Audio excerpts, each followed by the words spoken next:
Tu vas rester debout. Et nous allons dans Galates chapitre 2, le verset 14, où la parole de Dieu dit: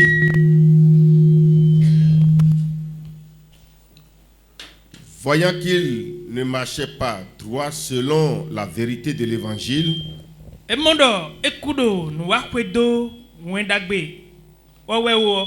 j'ai dit à Céphas, en présence de tout, si toi qui es juif, tu vis à la manière des païens et non à la manière des juifs, pourquoi forces-tu les païens à judaïser?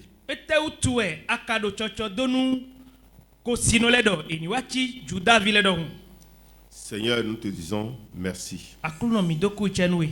Nous reconnaissons notre faiblesse. Mais avant de venir devant ton peuple, nous sommes d'abord venus devant toi. Et nous savons que ce matin, ta puissance et ta grâce agira pour libérer tes enfants de toute prison spirituelle, de toute chaîne spirituelle.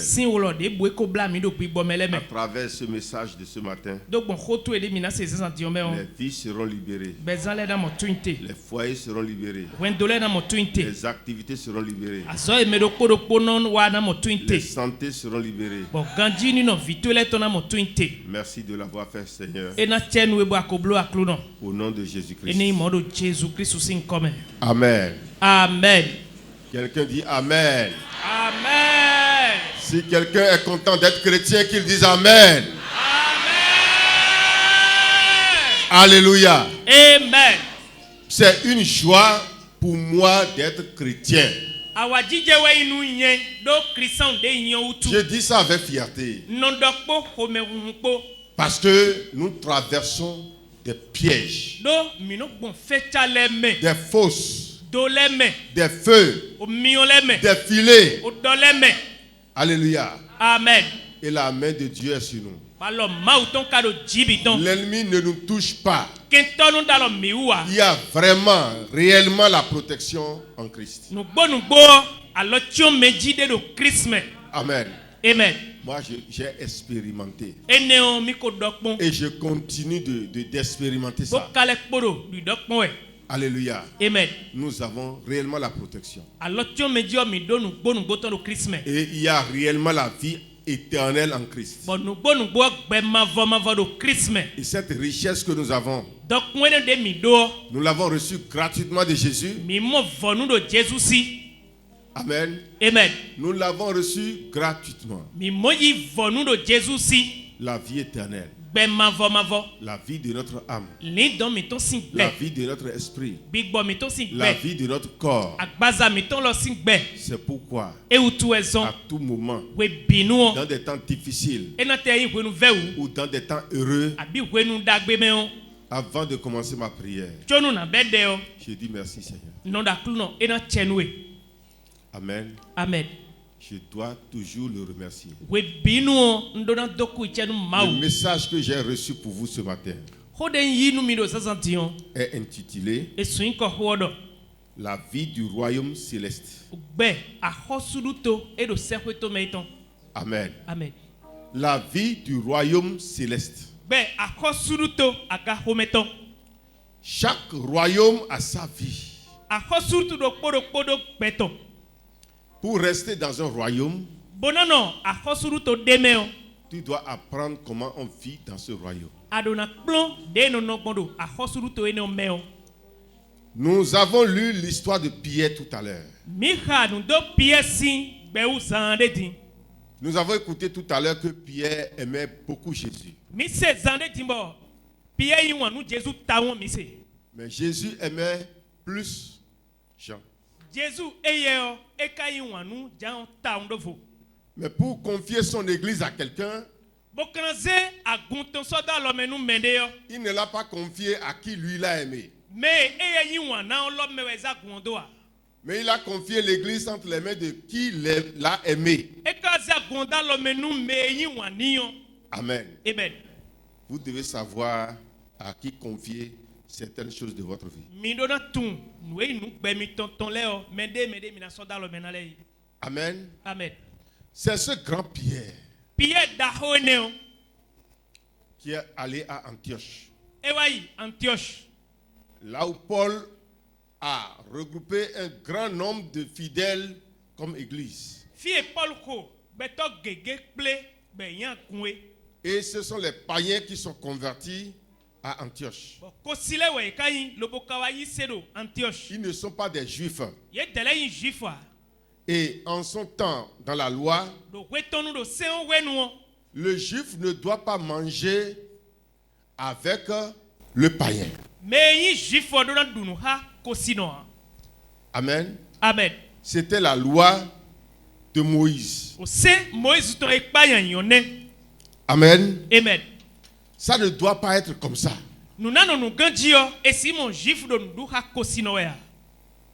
Mais Pierre avait déjà eu cette révélation qu'à partir du moment où le Saint-Esprit est descendu, il n'y a plus de différence entre les païens et les juifs. Pierre, c'est un homme à qui Dieu révèle beaucoup de choses. Donc Dieu lui a déjà révélé ça par une vision. Amen. Amen. Donc lui sait que les païens aujourd'hui peuvent se convertir pour devenir chrétiens et vivre avec le juif.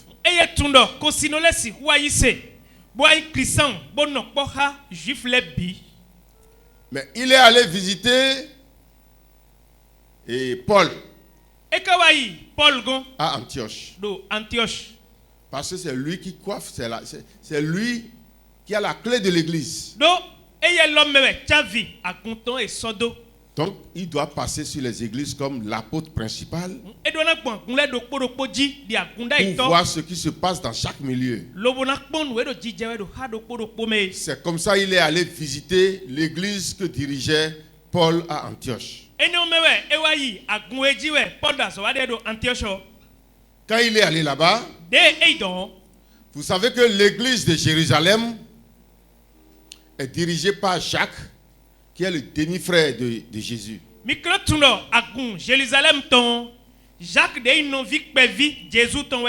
Jacques est un garçon de Marie.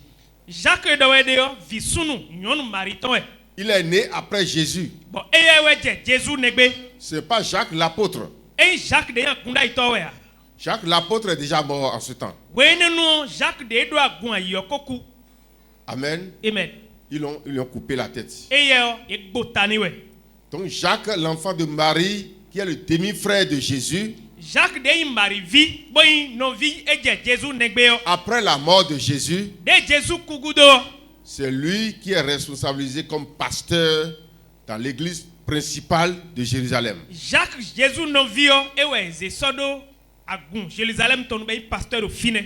Mais Pierre et Jean sont les piliers de l'église. Bien que Pierre soit le chef, ce n'est pas lui le pasteur de Jérusalem. Parce que lui il est apôtre. Et il va de lieu en lieu pour fortifier l'église. Donc il était à Antioche avec Paul. Et quand on prépare la nourriture, ils restent ensemble pour manger. C'était une vraie fraternité. Chacun se lève pour aller prendre ce qu'il va manger lui-même. Et Pierre aussi se lève, il va pour prendre. C'était dans cette ambiance que Jacques a envoyé des gens de Jérusalem aussi pour aller visiter Antioche. Parce que les miracles qu'ils sont en train d'écouter, c'est beaucoup. Dieu produit beaucoup de miracles dans la main de Paul. Si bien que dans le monde entier, tout le monde parle de l'évangile de Paul.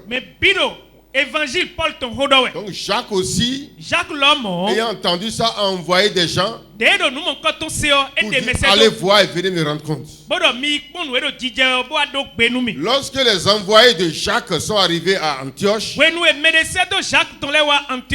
Pierre était en train de manger avec les païens. Et manger avec les païens en ce temps était un miracle. Et au milieu du peuple déjà, il y a des juifs qui disent non. Même si les païens croient en Christ, on doit mettre une séparation. Et on doit dire ceux-là sont des juifs convertis et ceux-là sont des païens convertis. Et Paul s'opposait déjà à ça. Et lorsque Pierre est venu en tant que la tête de l'église, et il a commencé par manger comme ça, les gens qui luttaient contre Paul ont commencé par avoir la honte. Ah, donc ça veut dire qu'il a raison. Si jusqu'à Pierre, qui est le premier responsable de l'église après Jésus, lui aussi est en train de manger comme ça avec les païens, ça veut dire que réellement il n'y a pas de problème. Amen. Amen. Donc la présence de Pierre était déjà en train de changer la mentalité des juifs convertis.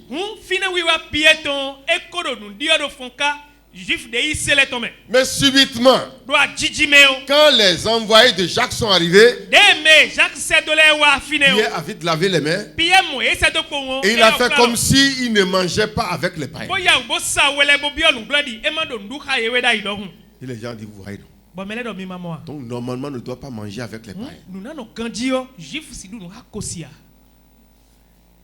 Et Paul a repris Pierre devant tout le monde. Qu'est-ce que tu fais comme ça? Toi le chef de l'église. Toi qui es juif. Si tu agis comme ça, comment tu peux amener les païens à devenir juifs? Amen. Amen. Tu détruis l'église de Dieu. Paul lui a révélé clairement sa faute. Et Pierre lui-même, connaissant déjà la vérité, il a reconnu que il a suivi le chemin d'un esprit mauvais. Et il s'est repenti. Alléluia. Amen. Sinon, ça allait créer un grand dommage pour l'église des païens que nous sommes aujourd'hui.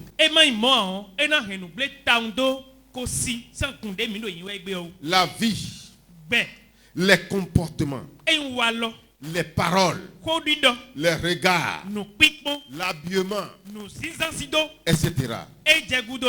d'un homme révèle de quel milieu ou de quel pays il vient.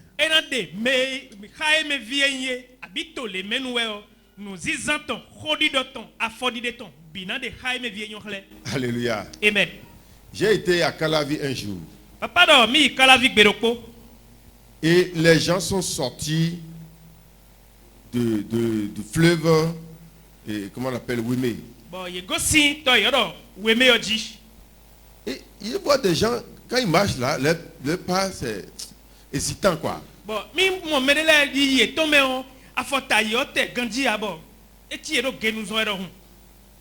J'ai demandé mais pourquoi ils marchent comme ça. Et mon oncle m'a dit, ils sont restés sur l'eau. Et quand on met pied sur l'eau là, ça s'enfonce. Donc quand ils marchent sur la terre, ils marchent comme si la terre aussi va s'enfoncer. Alléluia. Amen. Et quand on les voit, on sait déjà que c'est les gens qui sont sur l'eau ça. Amen. Amen. Le comportement de l'homme. Son habillement. Sa vie. Quand on le voit, on peut discerner. Celui-là doit être Nago, il doit être Fond, il doit être Bariba, tel qu'il s'est habillé.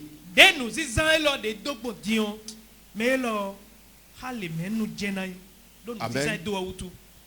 On peut reconnaître ça. Seulement qu'aujourd'hui, ça devient difficile. Parce que les gens ne s'habillent plus selon leur race aujourd'hui. Mais si tu vois les gens, il y a beaucoup qui sont traditionnalistes aujourd'hui. Si vous allez à Bomé, il y a beaucoup de personnes, vous allez voir les chapeaux bizarres sur leur tête.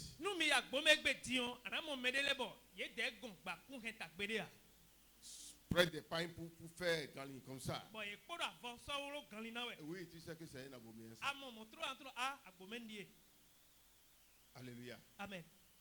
Donc, jusqu'à maintenant, il y a des comportements qui indiquent que celui-là, il est de tel milieu.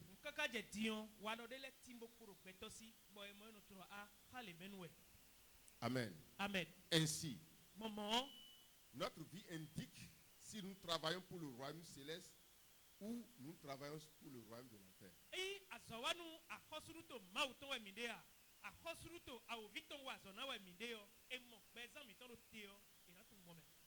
Il peut être un pasteur.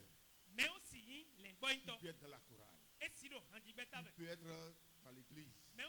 Il peut avoir fait des dizaines d'années dans l'église.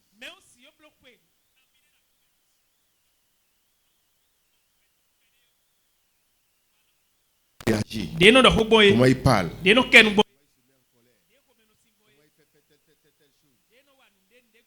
On peut déjà discerner s'il travaille pour le royaume de Dieu ou s'il travaille pour Satan.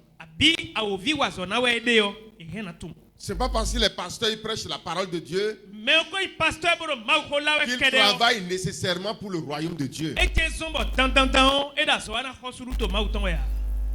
Amen. Amen. Ce n'est pas parce que il ne manque jamais l'église qu'il travaille pour le royaume de Dieu. Le fait d'être membre d'une église, membre d'un groupe de travail ou un prédicateur dans l'église ne signifie pas nécessairement que nous vivons pour le royaume céleste. Si Pierre, malgré sa position de premier leader de l'église, s'il mourait en ce moment précis où il fut reproché par Paul, son âme irait où?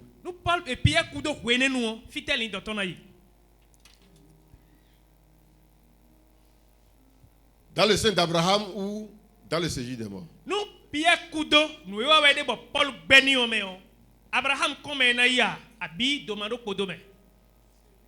Lui-même dans sa conscience sait qu'on peut manger avec les païens. Mais quand les gens sont venus de Jérusalem, il a fait l'hypocrisie pour montrer qu'il ne mange jamais avec les païens. Dans cette situation-là, si Paul ne lui a pas reproché son péché et il meurt dans l'instant-là, son âme allait aller où? Il ne sera pas sauvé. Malgré qu'il soit le premier leader de l'église. Chaque royaume a son image. Amen. Amen. Et c'est l'image que présente quelqu'un qui indique le royaume pour lequel il travaille.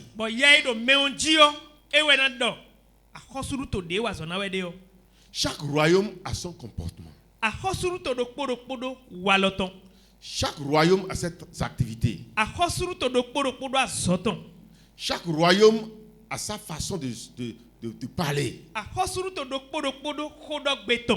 Tu peux être dans l'église. Si tu parles comme le païen, si tu parles comme l'homme de fétiche, si tu agis comme celui qui n'a jamais connu Dieu, tu ne travailles pas pour autant avec le royaume de Dieu. Amen. Amen. Tu travailles pour un autre royaume. Parce que si tu travailles pour un royaume, tu dois te conformer à la vie de ce royaume-là.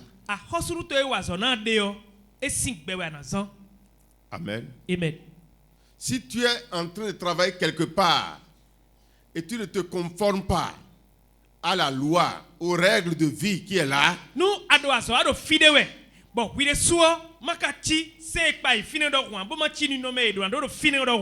tu ne travailles pas réellement là. Dans 1 Corinthiens 15, le verset 47, la Bible dit, le premier homme tiré de la terre est terrestre. On parle de qui ici? D'Adam. Quand il est né, lui il est tiré de la terre. Et il est l'homme de la terre. Et on continue. Le second homme est du ciel. Qui est le second homme? C'est Jésus. Et la parole dit, tel est le terrestre, tels sont aussi les terrestres.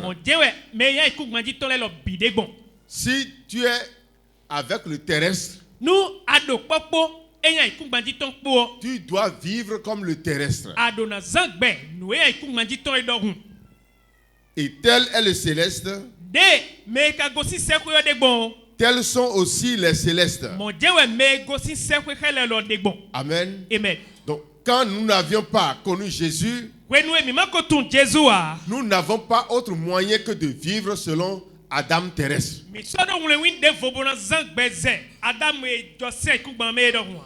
La jalousie, la haine, tout ce qui est dedans.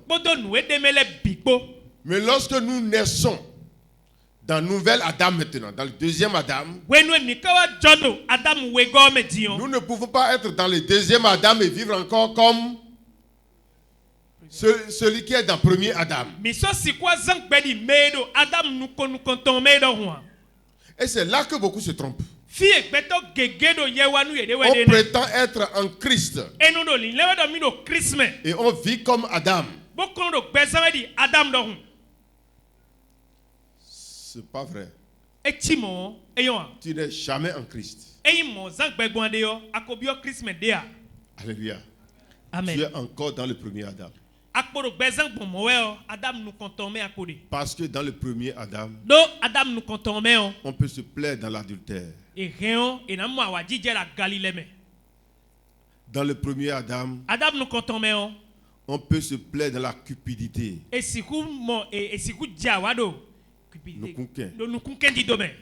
Dans le premier Adam, on peut se plaire dans l'ivrognerie.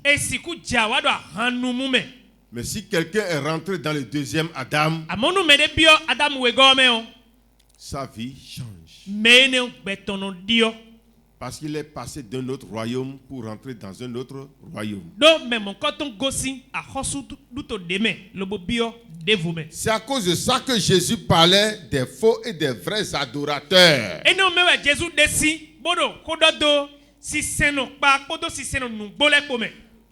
Alléluia. Amen. Jésus n'a pas dit que tous ceux qui adorent sont des vrais adorateurs. Ceux qui sont dans l'église et qui normalement doivent vivre comme le deuxième Adam. Mais ils sont dans le royaume de Dieu. Mais leur vie est comme celui qui vit dans le royaume des ténèbres. Les deux sont des adorateurs. Mais ils ne sont pas tous des vrais adorateurs. Alléluia. Amen. Et nous devons nous demander chaque fois. Nous avons accepté servir Jésus-Christ. C'est un engagement que nous avons pris. Mais cette question est celle-ci. Si j'ai accepté servir Jésus-Christ, est-ce que je suis un vrai serviteur ou un faux serviteur? Alléluia. Amen. Qu'est-ce que ma conscience me dit par rapport à mon adoration? Est-ce que je viens à l'église pour me tromper moi-même? Ou pour tromper les gens qui sont autour de moi? Parce que je ne peux pas tromper Dieu. Je sais que lui me connaît. Il connaît ma pensée. Il connaît mon cœur. Il connaît ma motivation. Mais ceux qui sont autour de moi, je peux les tromper. Et moi-même, je peux me tromper. En disant quoi? Non, Dieu est clément. Même si je suis dedans, si le jour vient, il va fermer les yeux sur mes actions. Alléluia. Amen. Je suis en train de me tromper moi-même.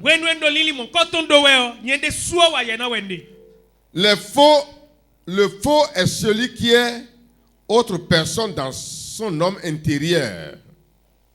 Le faux, c'est celui qui est un autre homme.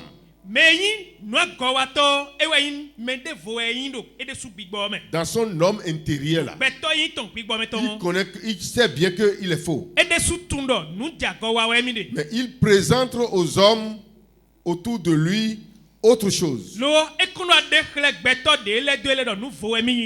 Amen. Amen. C'est ça, celui-là qu'on appelle le faux. Il connaît qu'il n'est pas comme ça. Mais il fait tout pour se présenter aux hommes comme quelqu'un qui n'est pas dans ça. C'est un faux ça. Amen. Amen. Et Jésus a parlé des faux adorateurs. Amen. Amen. Nous devons chaque fois nous poser cette question. Est-ce que je suis un vrai chrétien? Ou soit je suis un faux chrétien. Je viens dans l'église. Quand je sors de l'église, je vais encore chez les féticheurs. Je vais encore à Bigbaoué. Je vais dans la nuit. Amen. Amen. Dans la nuit, je sors pour aller dans les boîtes, faire ce que je veux, je reviens encore.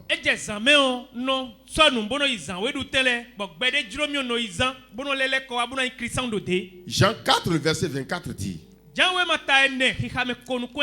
Dieu est esprit. Et il faut que ceux qui l'adorent l'adorent en vérité, en esprit et en vérité. Ce sont les adorateurs que le Père cherche. Dieu ne cherche pas tout le monde. Amen. Amen. Il ne veut pas de tout le monde dans son église. Il ne veut pas que l'église se remplisse toujours. Mais il cherche ceux qui l'adorent réellement. Amen. Amen. Et chaque fois, moi, je renouvelle mon alliance. Il y a des temps qui arrivent et le monde va vouloir prendre ma main. Pour dire trop, c'est trop. Oh, tu souffres trop, hein? Tu ne vois pas que ici c'est mieux. Et le monde va vouloir commencer par te tirer. Donc tu vas dire: ah, monsieur le monde, je ne veux pas être un faux adorateur. Personne ne nous voit. Mais mon cœur me voit. Personne ne nous voit. Mais celui que j'adore me voit. Je ne veux pas être un faux adorateur. Monsieur le monde, relâche-moi. Amen. Amen. Le vrai adorateur ne peut pas laisser sa main et l'ennemi, le monde, sera en train de le tirer partout.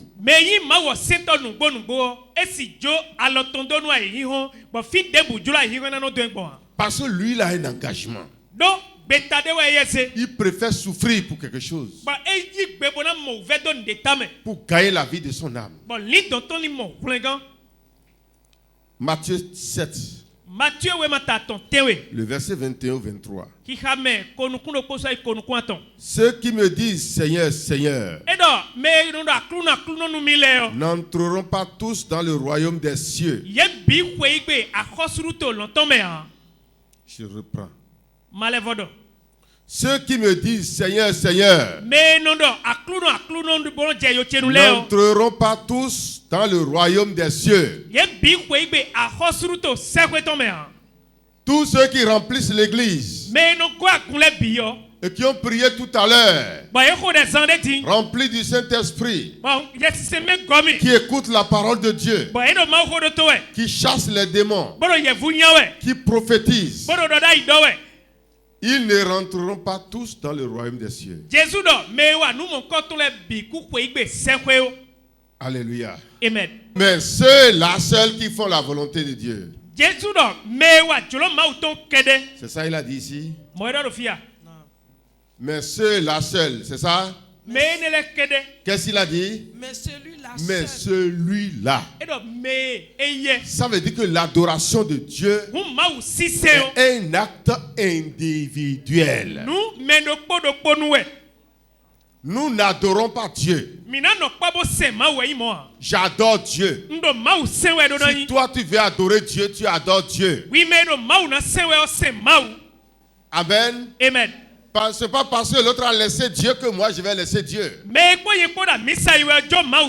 reprends par le verset que j'ai lu. Vous allez voir que le premier verset, le verset 23 là, il a parlé de beaucoup de personnes. Mais quand il s'agit de salut, il a pris une seule personne. N'est-ce pas? Oui. Reprenez ça. Ceux qui me disent Seigneur, Seigneur. Ceux qui me disent Seigneur, Seigneur. Ça, c'est combien de personnes? Plusieurs. Beaucoup de personnes. Tout le monde est en train de dire Seigneur Jésus, Seigneur Jésus, sauve-moi. Je suis malade. Je n'ai pas d'enfant. Je n'ai pas de travail. Je n'ai pas de mari. Je n'ai pas de femme. Sauve-moi. Tout le monde est en train de dire ça. Mais pour faire la volonté de Dieu, ce n'est pas tout le monde. Et moi je dis quelque chose personnellement. Je ne veux pas être celui-là qui va dire Seigneur, Seigneur, sans faire la volonté de Dieu. Reprends le verset. Ceux qui me disent Seigneur, Seigneur. Ceux qui me disent Seigneur, Seigneur. N'entreront pas tous dans le royaume des cieux. Ils n'entreront pas tous dans le royaume des cieux. C'est une seule personne qui va entrer dans le royaume des cieux. C'est pas deux, c'est pas trois. C'est qui? C'est celui qui a fait la volonté de Dieu. C'est qui? C'est moi. C'est moi seul qui vais au ciel. Alléluia. Amen. Tout le monde peut ne pas partir. On a dit celui. Celui-là, c'est qui? Alléluia. Amen. Si tu ne vis pas de cette manière, si tu n'adores pas Dieu de cette manière, même devant ton pasteur, si on dit celui-là, tu vas ignorer ton pasteur. C'est moi qui vais au ciel. Alléluia. Amen. Si lui aussi dit c'est moi, il s'en va, c'est bon pour lui.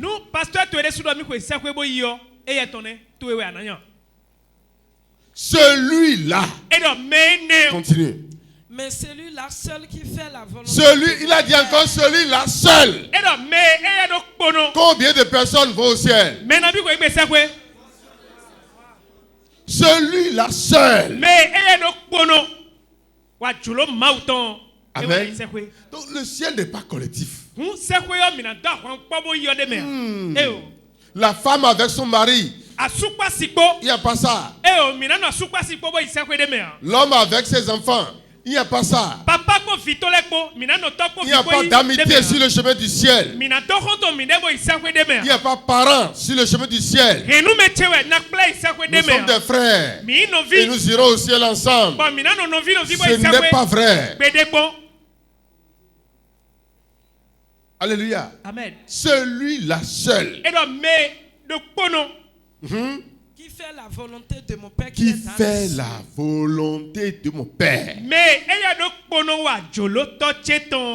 C'est pas celui-là en commun avec les autres et ils font la volonté de mon Père. Celui-là seul. La volonté de Dieu se fait seul. Tu ne peux jamais faire la volonté de Dieu avec quelqu'un.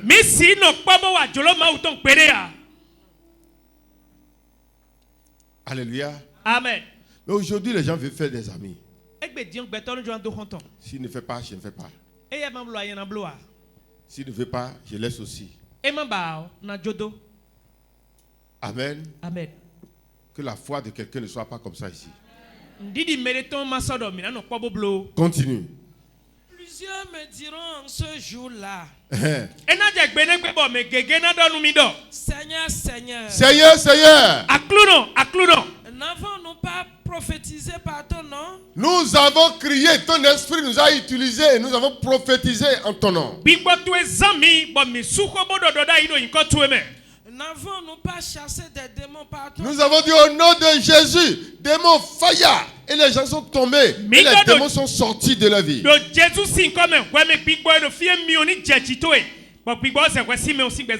Et n'avons-nous pas fait beaucoup de miracles par Nous avons fait des miracles. Nous avons prié pour les gens et les scorpions sont sortis de leur corps.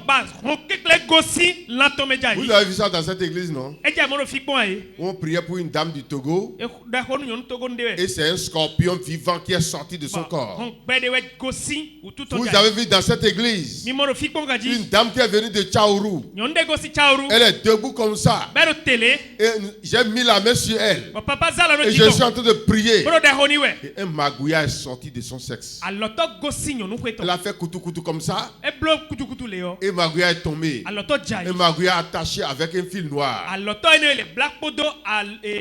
Vous avez vu beaucoup de choses ici. Mais aucun de ces signes ne sont un signe du ciel. Je vous dis la vérité. Les grandes guérisons, les grands miracles qui se sont opérés dans cette église, des paralytiques qui se sont levés, des sourds qui ont ouvert les yeux devant vous. Tout cela c'est bon. Mais ce ne sont pas des signes du ciel. Alléluia. Amen. Je ne dis pas que c'est mauvais. Mais ça ne montre pas déjà que nous sommes au ciel. Des gens peuvent faire plus que ça et aller encore en enfer. Ce qui est important pour toi, ce n'est pas les miracles, c'est la vie de ton âme. Continue. Alors je leur dirai ouvertement. Je leur dirai ouvertement. Je ne vous ai jamais connu. Hey. Je ne vous ai jamais connu. Vous avez guéri les gens en mon nom. Vous avez fait des miracles en mon nom. Mais je ne vous ai jamais connu. Retirez-vous de moi. Retirez-vous de moi. Vous qui commettez l'iniquité. Vous qui êtes dans mon église. Vous utilisez ma puissance. Vous utilisez mon Esprit Saint. Vous utilisez mon nom pour chasser les démons, pour guérir les malades. Et quand vous finissez de les guérir, vous les violez encore dans les églises. Et ils ont peur de vous parce que vous avez prié pour leur guérison. Et elles ont réellement été guéries. Quand vous leur dites quelque chose, elle ne peut plus refuser. Vous êtes dans l'iniquité. Retirez-vous de moi. Beaucoup sont dans l'église. Ils sont en train de goûter le travail du Saint-Esprit. Goûter. Et ils vont manquer la vie de leur âme. Parce que leur vie n'est pas la vie du royaume de Dieu. Le miracle de Dieu n'est pas la vie du royaume de Dieu.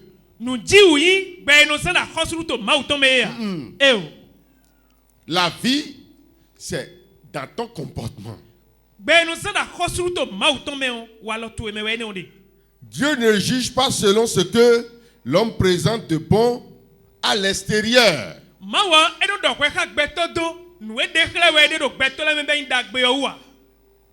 Mais il agit selon la disposition intérieure du cœur de chacun.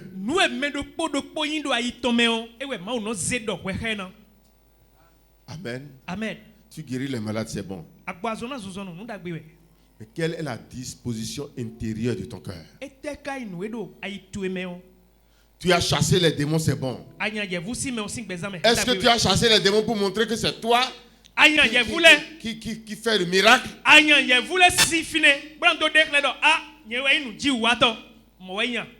Ou soit tu l'as fait pour que le royaume de Dieu soit honoré?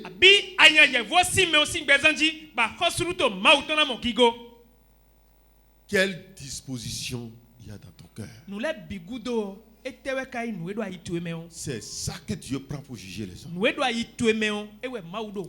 vais vous dire quelque chose. Il y a des gens qui seront en erreur. Et à cause de la disposition de leur cœur, Dieu ne va pas leur compter cette erreur-là. Quelqu'un ici? Quelqu'un ici? Il peut tomber dans une erreur. Et tous les hommes seront en train de le critiquer. Mais le cœur avec lequel il a fait ça, lui n'a pas fait ça avec un cœur impur. Et Dieu ne va pas lui compter ça. Alléluia. Amen. Qu'est-ce qui voulait se passer ici quand on faisait la construction de ma maison? En ce temps, mon petit-fils Darel était en train de ramper. Et quelqu'un sur l'étage. Il ne savait pas qu'il y a un enfant en bas. Il a lancé un fer. Le fer est tombé. Ça doit tomber sur sa tête. Et quand le fer est tombé, ça s'est tourné pour taper le front de l'enfant. Il s'est blessé. Le sang commence par couler. Si l'enfant là était mort, tout le monde allait dire que l'homme là a fait ça sciemment.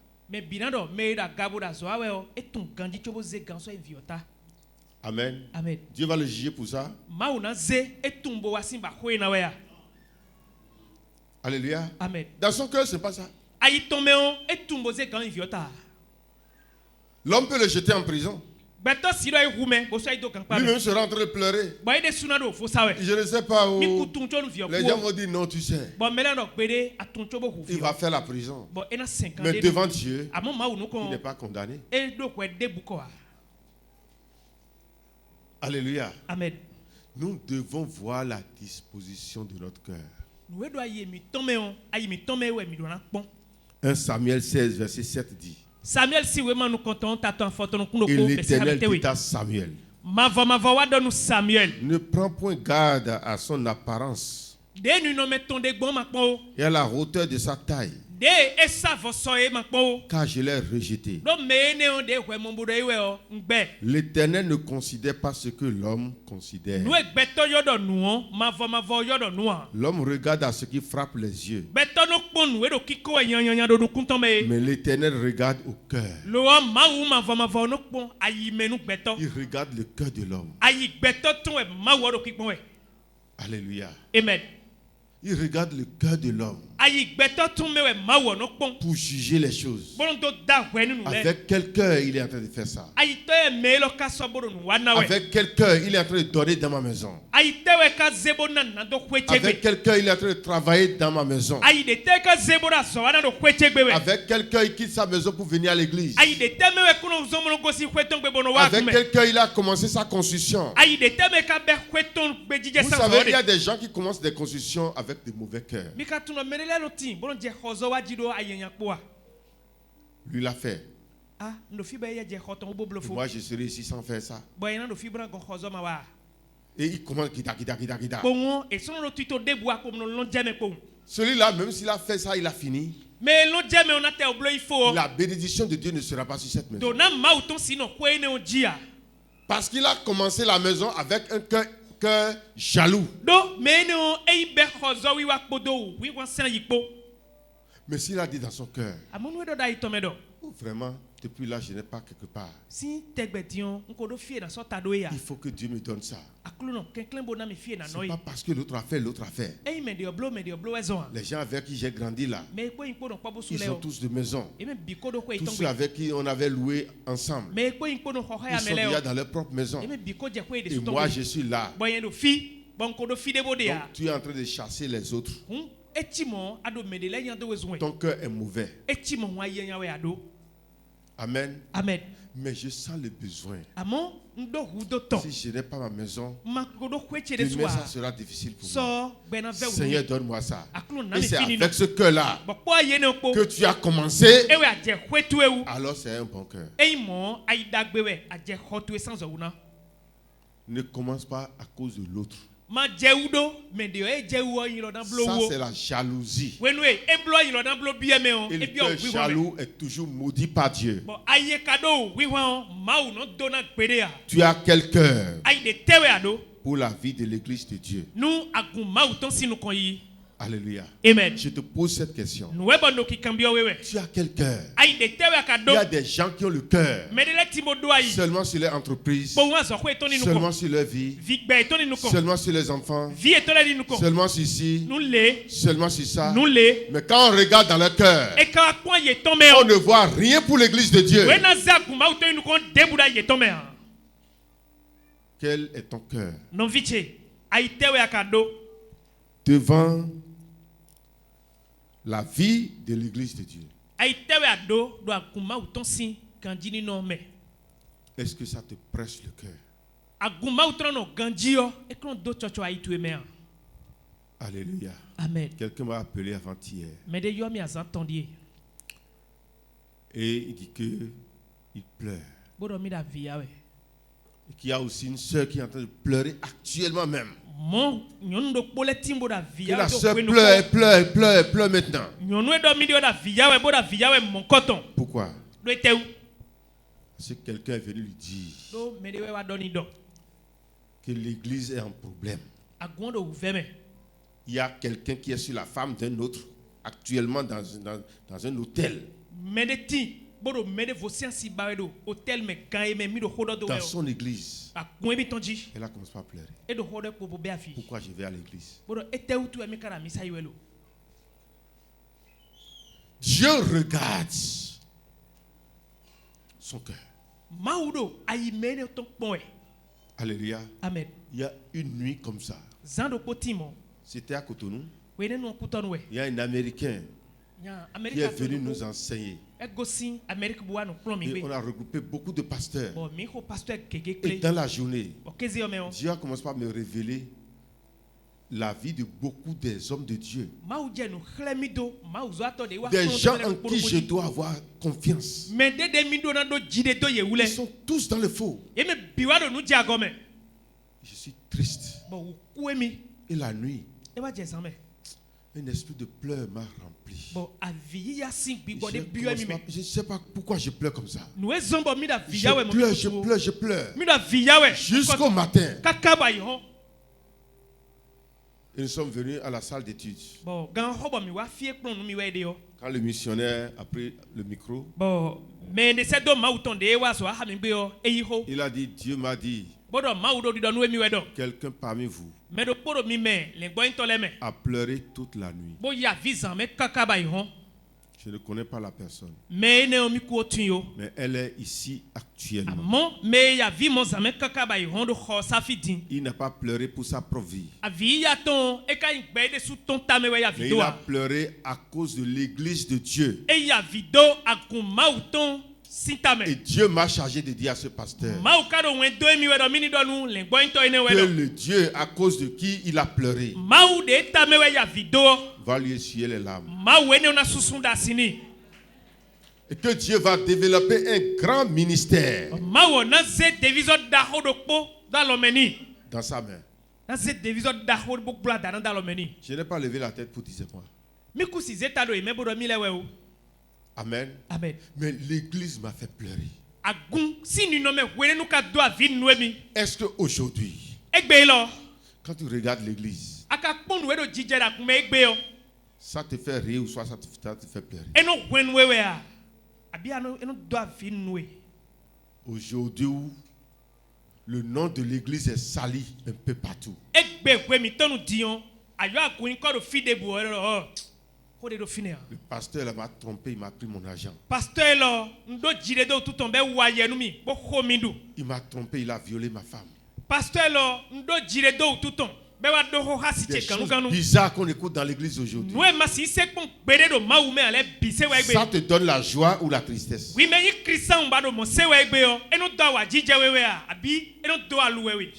Les difficultés que traverse ton église aujourd'hui. Quelle douleur tu ressens pour l'église dans ton cœur? Quelle douleur tu ressens pour l'église dans ton cœur? Ça ne te dit rien. Alléluia. Amen. Si ça ne te dit rien, ça veut dire que tu n'es pas encore chrétien.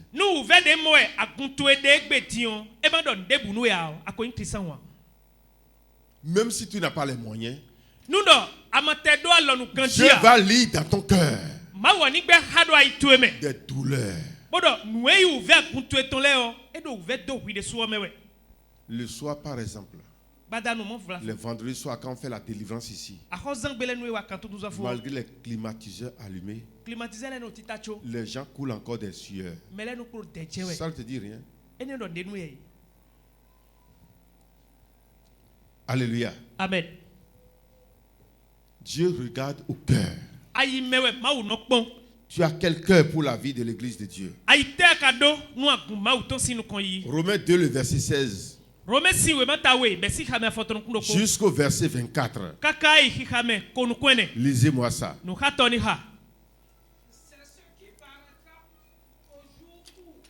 C'est ce qui va arriver. Hein? Au jour où, selon mon évangile, moi, Paul, selon l'évangile que je prêche, hein? Dieu jugera pas Jésus-Christ. Dieu jugera pas Jésus. Les actions secrètes des hommes. Les actions secrètes. Ce que les hommes ont fait en cachette. On dit que le pasteur ne voit pas. Que ma femme ne voit pas. Que les frères ne voient pas. On regarde derrière, devant. Et comme il n'y a personne là, on se jette dedans. Dieu va juger ses actions secrètes.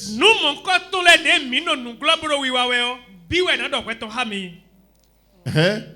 Toi qui te donnes le nom de juif, tu dis que tu es chrétien. qui te repose sur la loi. Et tu dis, moi je vais à l'église. Qui te glorifie de Dieu. Et tu fais, ah mon Dieu avec moi. Et effectivement, Dieu est avec toi. Quand les gens envoient des gris-gris contre toi, ça ne marche pas.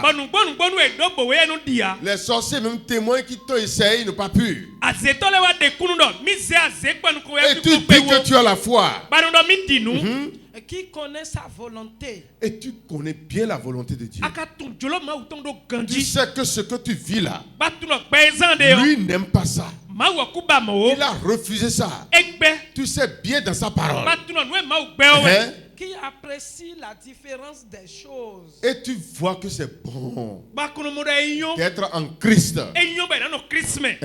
Étant instruit par la loi. Parce que chaque fois que tu viens à l'église, on t'enseigne.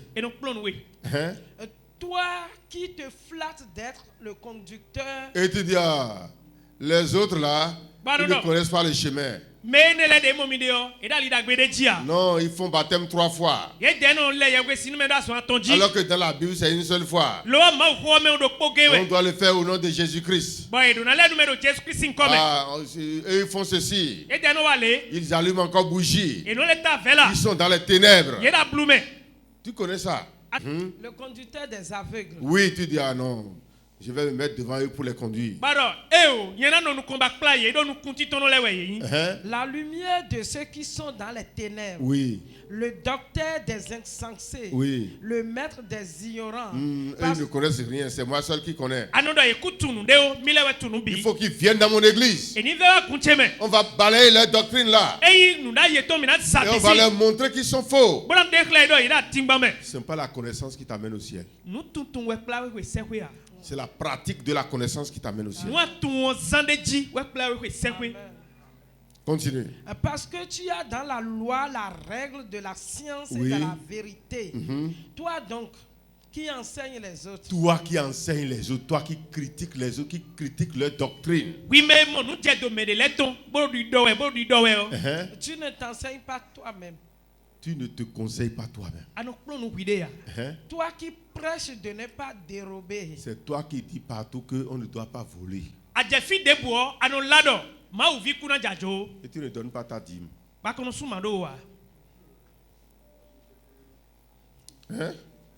Tu dis partout on ne doit pas voler, on ne doit pas voler, on ne doit pas voler.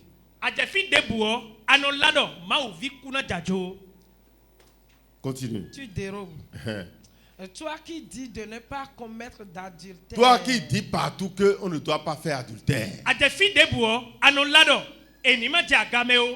Tu commets l'adultère. Tu commets l'adultère. Toi qui as en abomination les idoles.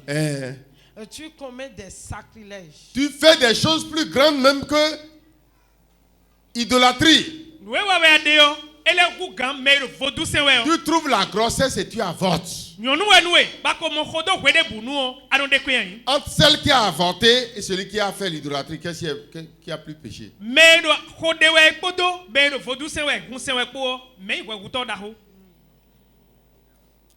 Amen. Amen. Continue. Toi qui te fais une gloire de la loi. Oui. Tu déshonores Dieu par la transgression de la loi. Tu déshonores Dieu. Par des choses que tu fais en cachette. Et les païens autour de ta maison sont en train de parler contre toi. Il va se lever maintenant pour dire qu'il va à l'église. Regarde les femmes d'autrui en train de défiler devant sa maison. Regarde le travail que je lui ai commandé. Il a bouffé mon argent, il a truqué les choses. Il a bouffé mon argent. Et les païens sont en train de parler contre toi. Est-ce que tu es l'honneur du royaume?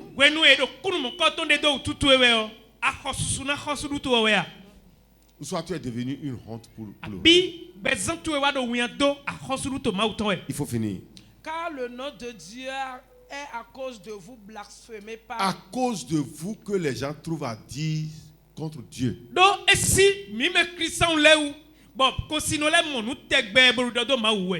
blasphémé par les païens. Et les païens parlent. Et Et on dit qu'ils n'ont pas raison. Les Les païens ont raison. Lui avec sa femme se comprennent. Mais toi qui viens à l'église chaque fois, chaque mois, ta femme doit crier.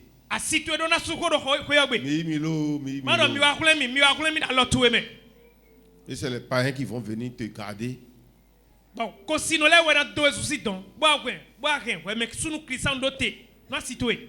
Amen. Amen. Lui n'est pas comme ça. Malgré qu'il ne soit pas chrétien. Il existe beaucoup de fuyards d'Éphraïm. Des fuyards d'Éphraïm. Hein? Des fuyards, ceux qui sont en train de fuir. Les enfants d'Éphraïm qui sont en train de fuir. Je vais aller dans une histoire. Je vais finir bientôt. Les fuyards d'Éphraïm. Qu'est-ce qui se passe là? Alléluia. Amen. Les enfants de Galade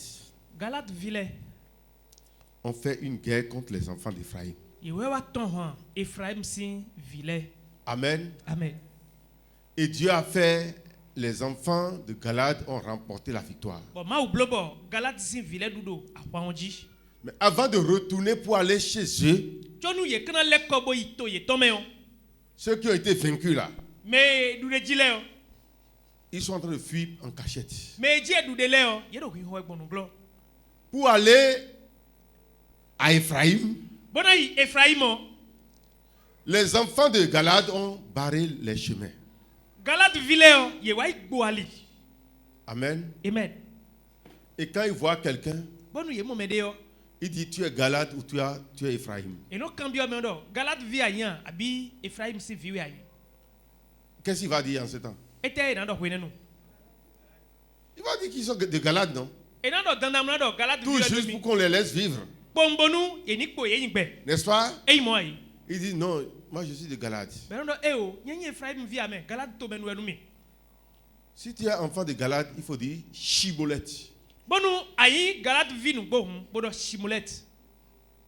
Les enfants d'Éphraïm ne peuvent pas dire ch, ils disent. Et quand on dit Chibolette, eux ils disent Cibolette. Et on reconnaît dans leur langage qu'ils ne sont pas enfants de Galade. Alléluia. Amen. Quand on dit Chibolette, là, toi, tu dis quoi? Devant les péchés.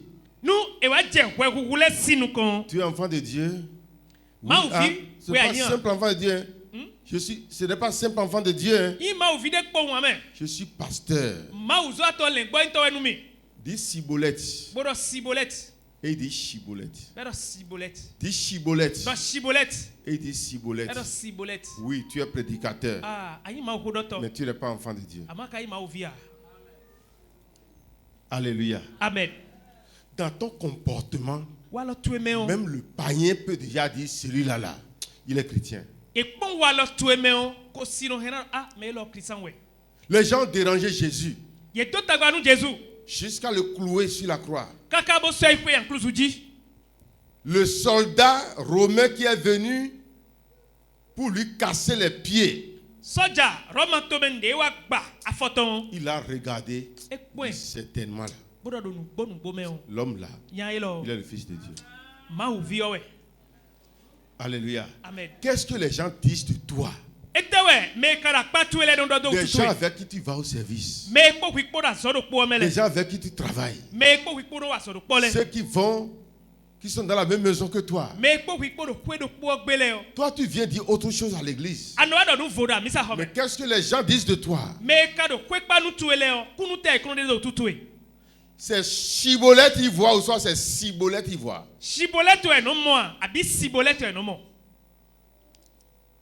Alléluia. Amen. C'est ça qui détermine qui tu es réellement. Juge 12. le verset 5 à 6. Ils sont dans l'église sans pouvoir parler le dialecte du royaume.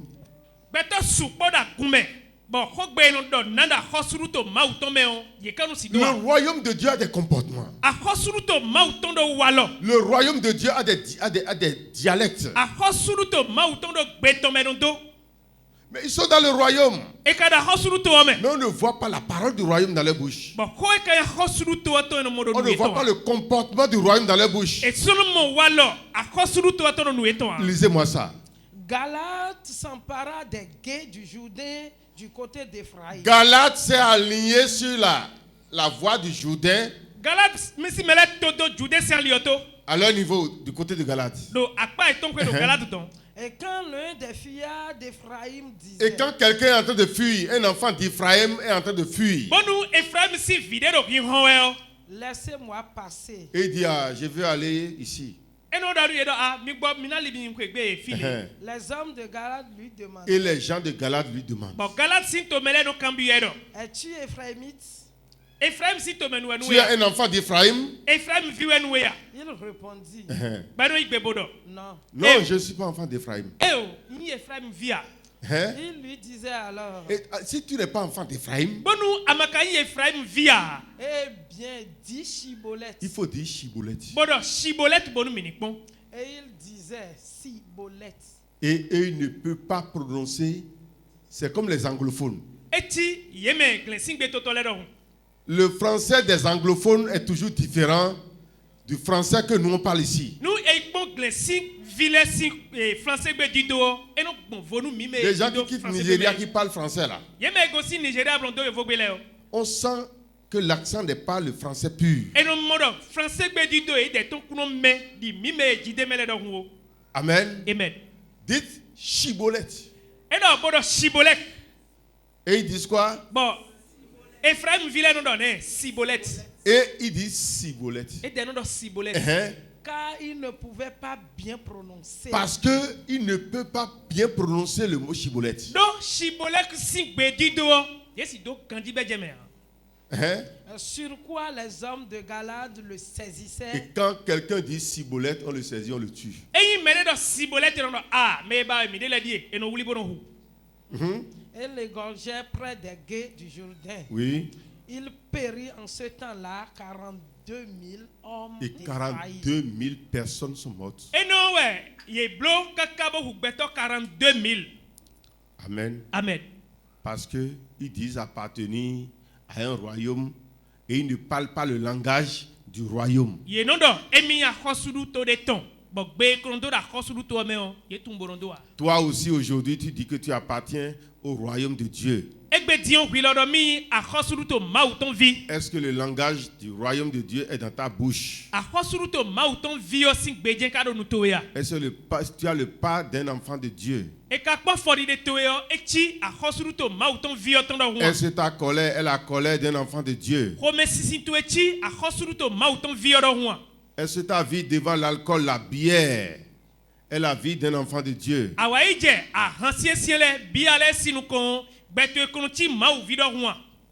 Alléluia. Amen. Parce que l'enfant de Dieu a des comportements, a une vie. Je vais te donner 4 points seulement. Qui sont les dialectes du royaume de Dieu. Si quelqu'un est dans l'église et il est dans le royaume de Dieu, c'est autre chose. On peut être dans l'église sans être dans le royaume de Dieu. Amen. Amen. Celui-là vient seulement s'asseoir. Mais si quelqu'un est réellement dans l'église et il est dans le royaume de Dieu, on doit voir ce langage dans sa bouche. Amen. Amen. Le premier dialecte est appelé une vie de repentance et de consécration, de sacrifice, de sanctification plutôt.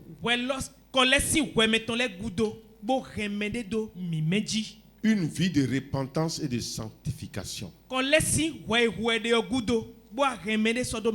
C'est un dialecte du royaume de Dieu. Si quelqu'un est réellement dans le royaume de Dieu, s'il tombe dans un péché, il ne reste pas dedans. Ça lui fait mal. Il pleure devant Dieu. Et il se libère de ça. Amen. Amen. Un enfant de Dieu ne peut pas vivre dans le péché, demeurer dans le péché.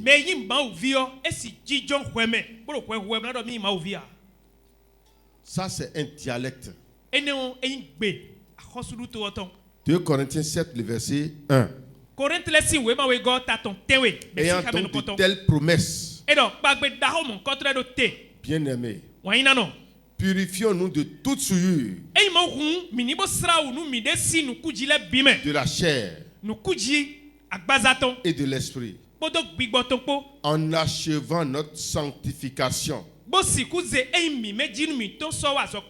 dans la crainte de Dieu. 1 Thessaloniciens 4, verset 3. Ce que Dieu veut, c'est votre sanctification. C'est que vous vous absteniez de l'impudicité, de l'adultère. Alléluia. Amen. Ce que Dieu veut, c'est votre sanctification. Il y a quelque chose que les gens donnent comme doctrine, que ce verset nous a balayé. C'est que vous vous absteniez de l'impudicité. C'est Dieu qui va t'abstenir. Hein? C'est ça que ce verset a dit. Vous vous absteniez. Ça veut dire que ce n'est pas Dieu qui va faire ça pour toi. C'est toi-même qui vas fuir. Dire, ah, moi je suis du royaume de Dieu. Je ne peux pas vivre dans ça. Tu fuis. Tu t'abstiens. Alléluia. Amen. Je vais au ciel. C'est un dialecte du royaume. La sanctification. Amen. Amen. Hébreux 12, le verset 14. Recherchez la paix avec tous. Et la sanctification sans laquelle personne ne verra le Seigneur. Si tu es dans le désordre, tu ne verras pas le Seigneur. On peut prier pour toi et ta maladie peut être guérie, mais tu ne trouveras pas le Seigneur. Amen. Amen. Et dans 1 Corinthiens 11, verset 14, on nous a parlé de la sanctification vestimentaire. La nature elle-même ne vous enseigne-t-elle pas que c'est une honte pour l'homme de porter des cheveux longs? L'homme qui porte des cheveux rouillards, c'est la honte. Amen. Amen. L'homme doit prendre soin de ses cheveux. Prendre soin de ses barbes. Amen. Amen. Je vois même des pasteurs qui me font peur. Et les cheveux sont longs. Les barbes aussi sont rouillards. Ça, ce n'est pas pour un enfant de Dieu. L'enfant de Dieu, à ce niveau-là, la nature ne nous enseigne pas ça. La femme doit être conseillée à garder les cheveux. Mais l'homme doit couper. Raser même s'il le faut.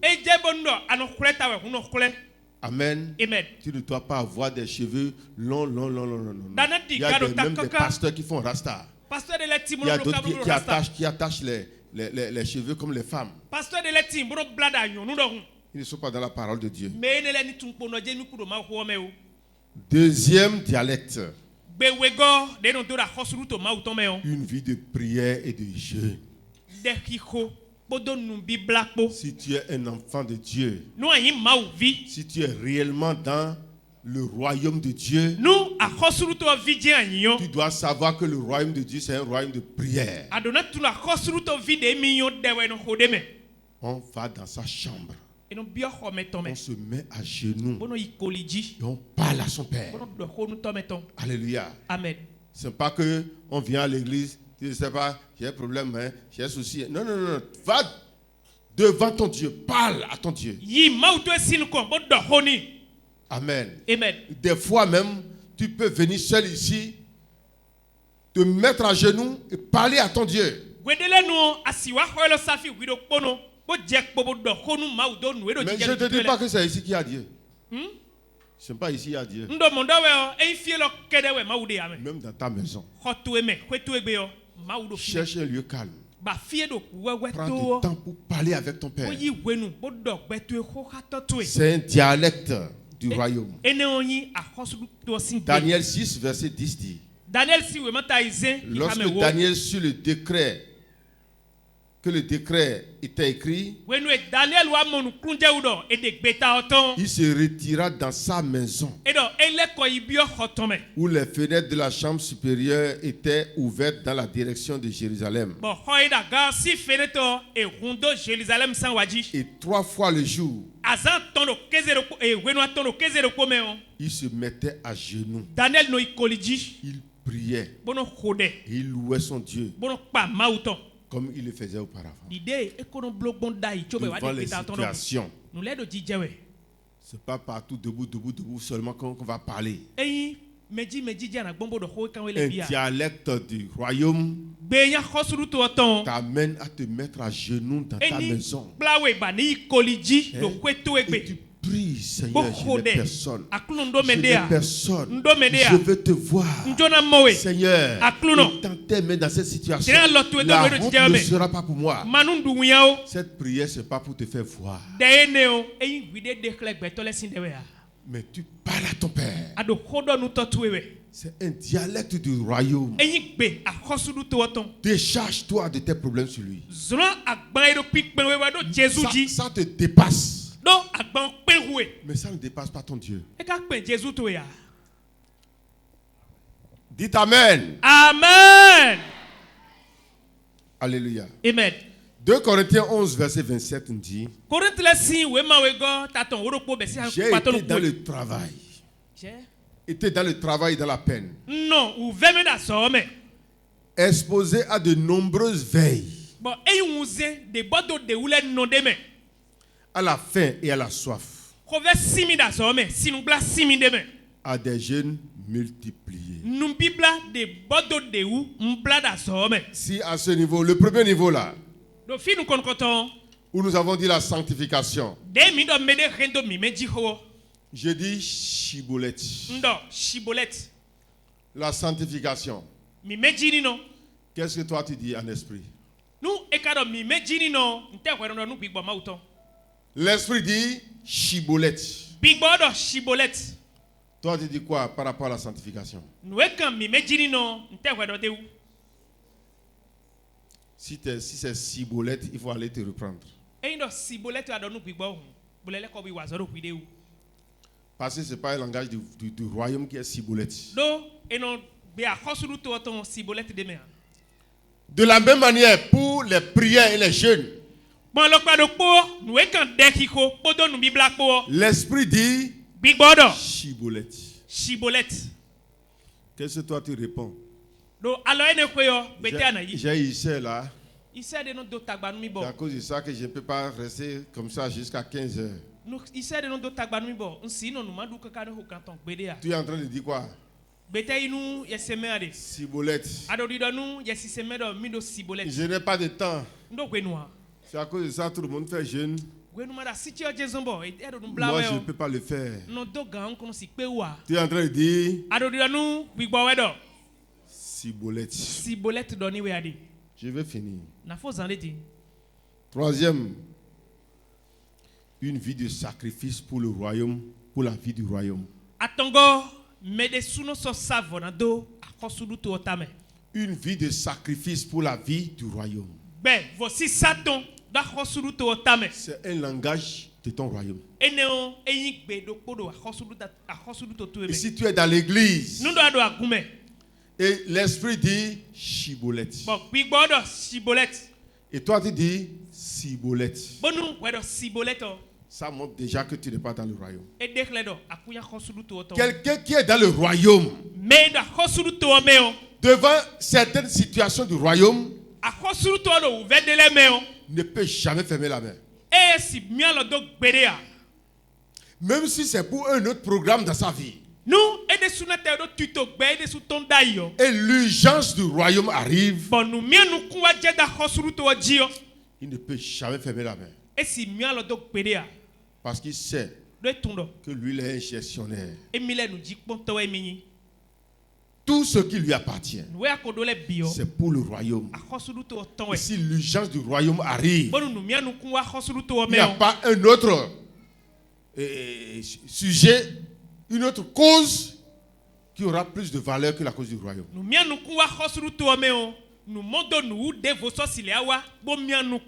En tout cas, c'est comme ça pour moi. Je n'ai pas quelque chose qui dépasse le royaume pour moi. Amen. Amen. Romains 8, le verset 17. Or, si nous sommes enfants, nous sommes aussi héritiers. Qui sont ceux-là qui se reconnaissent comme héritiers du royaume de Dieu ici? Ah, donc il y a quelqu'un qui n'est pas dedans? Alléluia. Amen. Moi je suis héritier du royaume de Dieu. Amen. Amen. J'ai hérité le royaume. Et les bénédictions qui sont dans le royaume doivent être miennes. Alléluia. Amen. Si tu as hérité du royaume de Dieu, qu'est-ce qui manque au royaume de Dieu?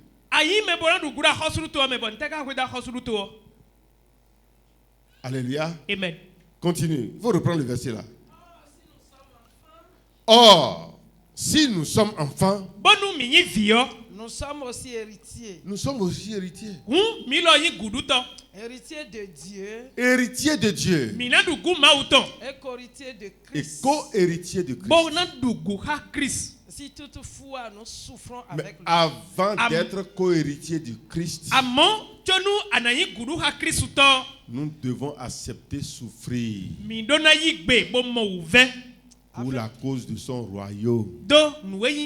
Si quelqu'un refuse de souffrir pour le royaume de Dieu, l'héritage du royaume va passer. Amen. Amen. Lorsque l'esprit dit Chibolette, et lui dit non, je ne veux pas souffrir, il dit Cibolette. L'héritage du royaume va passer à côté de lui. Amen. Amen. Galates, c'est ça on a lu tout à l'heure. Je vais laisser les autres versets pour aller au 4e point pour finir. Une vie d'étude et de la pratique de la parole de Dieu. N'écoutez pas seulement, c'est Jacques 1 qui a dit ça. C'est le verset 27, non? Lisez-moi ça. Jacques 1, verset 22. Oui.